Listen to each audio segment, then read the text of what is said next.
Salut, ici Maps! Aujourd'hui, je vous présente ma pile à lire pour le week-end sans signet. Un défi organisé par Anne Literarum. Donc, je vous mets tous les détails en barre d'informations. Ce week-end sans signet va se dérouler du 30 juillet jusqu'au 2 août. Donc, 4 journées avec des lectures, avec des activités, des lives. Il y a plein de choses vraiment intéressantes qu'Anne a mis en place. Elle est vraiment en feu, celle-là. Donc, il y a des gabarits aussi que vous pouvez utiliser lorsque vous allez sur son site internet. Moi, personnellement, je les ai, puis je vais m'amuser avec ça durant mes 4 journées. Je vous présente donc les catégories et les lectures associées à ces catégories-là. En fait, les lectures que j'ai choisies personnellement parce que c'est différent pour tout le monde. Puis en même temps, je vais faire un peu ma matante. Je vais vous donner des petits conseils. Donc, la première catégorie, c'est un livre dont la couverture contient votre couleur préférée. Et là, je ne pense pas que personne arriverait à prédire ma couleur préférée parce que la plupart du temps, le monde, ils disent que c'est pas une couleur anyway, mais c'est le argent. Et le gris, c'est comme, tu sais, argent est comme plus shiny que gris. En tout cas, puis j'ai bien de la misère avec les couleurs d'avril. Moi, je travaille au périscolaire, hein. Donc, les couleurs de base, toutes les dérivés, je comprends pas. Mais donc, j'ai cherché dans ma bibliothèque des livres avec du gris sur la couverture. Puis je voulais pas être chicken, je voulais une couverture avec du gris majoritaire, du argent majoritaire. En fait, il y avait plusieurs choix. J'ai aussi essayé que ça soit le plus québécois possible. J'aurais aimé que ça soit 100% québécois, mais vous allez comprendre pourquoi ça a été difficile.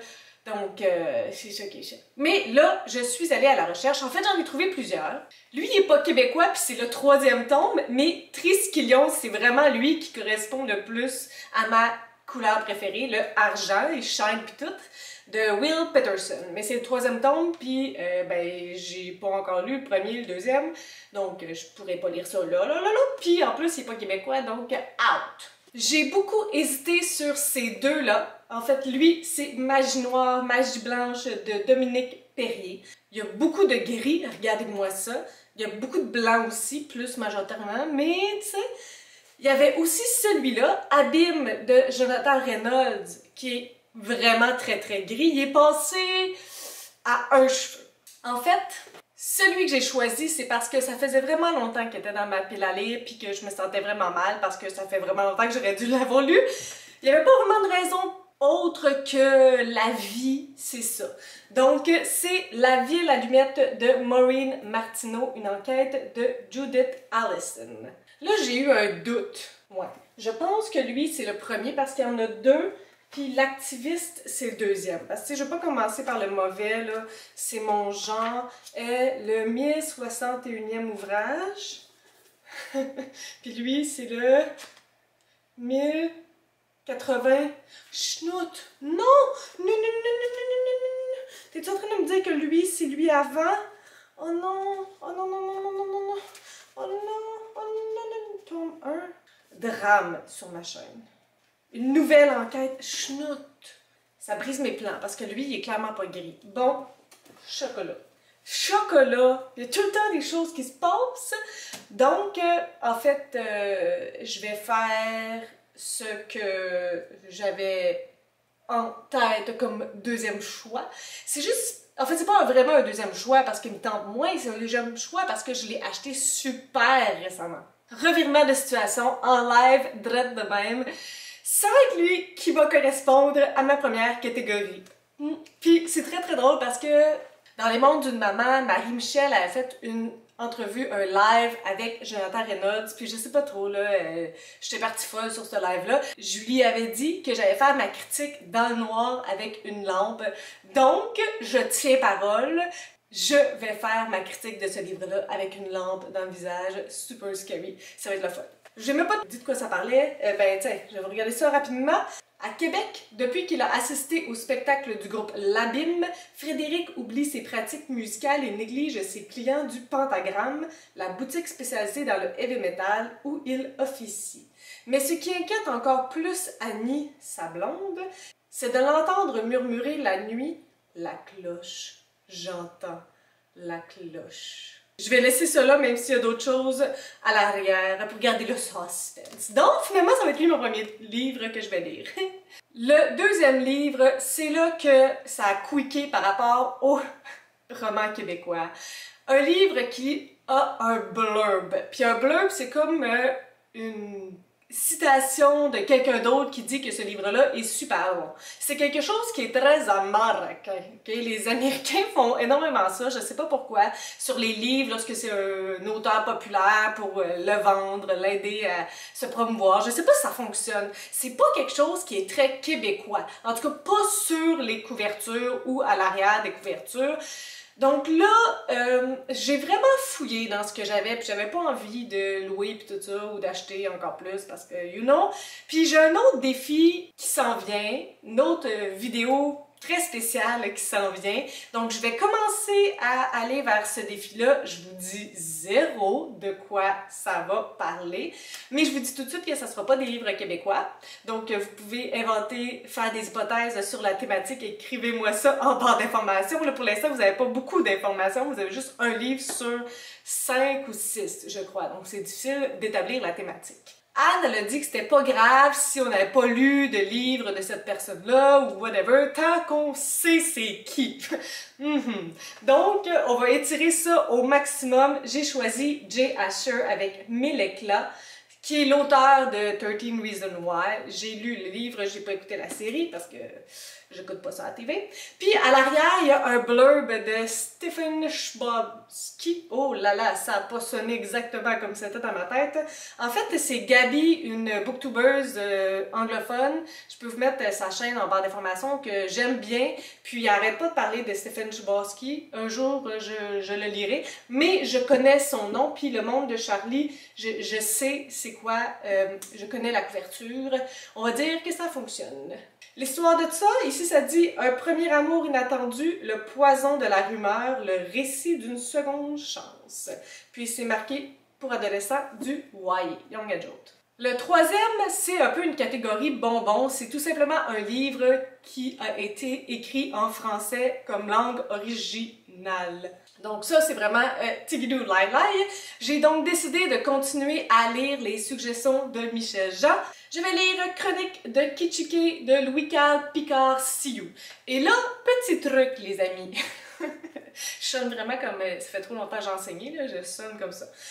Les petits livres, c'est pratique lorsqu'on fait des 24 heures lecture, lorsqu'on fait des fins de semaine intensives de lecture. Moi, personnellement, lorsque je termine un livre, j'ai une satisfaction très importante, très intense. Donc, les petits livres aident à ceci. Vous pouvez même commencer par un petit livre, continuer avec votre plus gros, un petit livre, alterner avec des petits livres, ayez le plus de petits livres possible. C'est pas tricher, c'est s'aider. Parce que lire 6 livres en 4 jours, c'est quand même intense. Vous avez une vie, vous avez autre chose à faire, donc petit conseil d'amis. Dans une langue imagée, il nous plonge dans le quotidien de femmes et d'hommes ordinaires qui sont confrontés à des forces politiques, économiques et mythiques qui les dépassent. Avec un humour grinçant et un brin de fantastique, l'auteur dépeint les relations parfois tendues dans les communautés du sud du Québec, laissant apparaître en filigrane une radiographie de notre société multiculturelle. Les chroniques de Kitschike nous transportent dans un univers singulier et désopilant, suave et mythique, où s'anime une galerie de personnages que nous ne sommes pas prêts d'oublier. Donc ça va être mon troisième livre, j'ai gardé le prix. La quatrième catégorie, c'est un livre qui contient des images. Lorsque j'ai lu ça, j'ai fait panique, panique, panique, panique. Surtout que j'avais déjà lu 13e Avenue, j'aurais pu l'utiliser pour les deux, mais j'avais envie de finir mes affaires avec le défi livresque estival. Donc, j'ai sauté sur le site de la bibliothèque municipale et j'ai choisi une bande dessinée dont j'avais vraiment entendu parler énormément aussi, entre autres par image à lectrice, je pense. J'ai choisi Les Ananas de la colère de Caton. Puis là, il y a comme un sticker qui est arraché. Ça, c'est les livres loués, c'est d'une tristesse. Inspiré par le kitsch Tiki et les traductions françaises d'Agatha Christie, Caton signe avec Les Ananas de la colère un récit policier décalé se déroulant dans le fameux quartier hawaïen de Trois-Rivières. Eh ben, Eh ben, donc ça, petit livre, satisfaction personnelle. J'ai donc mes 4 livres pour les 4 premières catégories. Là, on s'en va aux 2 bonus. Encore une fois, vous allez voir, j'ai pris des petites lectures. Et deuxième conseil, vu qu'on y est, je vous propose de lire le plus lorsque c'est votre meilleure période. Par exemple, moi, là, le matin, lorsque je me réveille, c'est pas là habituellement que je lis, mais je suis vraiment efficace le matin, tu sais. Donc, commencer à 5 heures du matin, ça fait en sorte que je lis comme une défoncée. Le soir, je lis beaucoup moins vite. J'aime ça lire le soir, mais je suis vraiment moins rapide. Donc, utilisez les fenêtres efficaces pour lire plus rapidement, c'est important. Puis, au passage, faire des pauses. C'est important de faire des pauses. Lorsque tu n'es plus capable de lire, là, ça donne rien de continuer. Là, ça va juste faire en sorte que tu ne liras plus pour les 2 prochaines semaines de ta vie. C'est pas ça que tu veux. En tout cas, moi, personnellement, c'est pas ça que je veux. Donc, faire des pauses, c'est important. Sur cette tranche de vie, le bonus numéro 1, c'est de choisir 5 livres et de laisser Siri ou Google choisir pour nous quel est le livre que nous allons lire. C'était dur à dire. Donc, encore une fois, j'ai choisi 5 petits livres. J'ai Guylaine Gay, Dame mature, réflexion comico-dramatique d'une périménopausée velue et moite. Donc, c'est Joanne qui me l'a prêté, moi. Ma collègue et amie Joanne, mais tu sais, il faudrait que je lise les livres qu'elle me prêtait, fait que ça, ce serait une possibilité. Ça, c'est numéro 1. Numéro 1. Celui-là aussi, ça fait super longtemps que je suis supposée de le lire, et il fait partie des 5 livres ayant la meilleure moyenne sur mon Goodreads de ma bibliothèque, donc je vais le lire cette année, c'est sûr. Bilonda, une écolière face à son destin, de Vicky Mujinga Kalambe. Donc, pour l'instant, on est dans 2 non-fiction. Numéro 2. Numéro 3, Michel Marino-Cassiope, le petit livre pour lequel je suis tombée en amour. C'est le numéro 3. Ben, en fait, je suis tombée en amour lorsque je l'ai lu, mais je ne l'ai pas lu. T'sais. On va voir si je tombe en amour aussi lorsque je le lis. Donc, ça, c'est numéro 3. Rosemée Automne T. Morin, Ton absence m'appartient, numéro 4. Regardez la grosseur. Toujours, hein, toujours. Et numéro 5, Mykonos d'Olga Duhamel-Noyer. Donc, are you ready, Google? Hey Google, pick a random number between 1 and 5. Here's a random number, 2. 2. Donc, ça va être Bilonda qui va être ma lecture pour le bonus numéro 1. Bilonda est une succession d'échanges personnels entrepris au fil du temps par une mère avec sa fille pour lui faire connaître l'environnement de son enfance, mais aussi la manière dont elle a apprivoisé les différences culturelles, traditionnelles et celles venues d'ailleurs dont elle a fait l'expérience durant sa vie.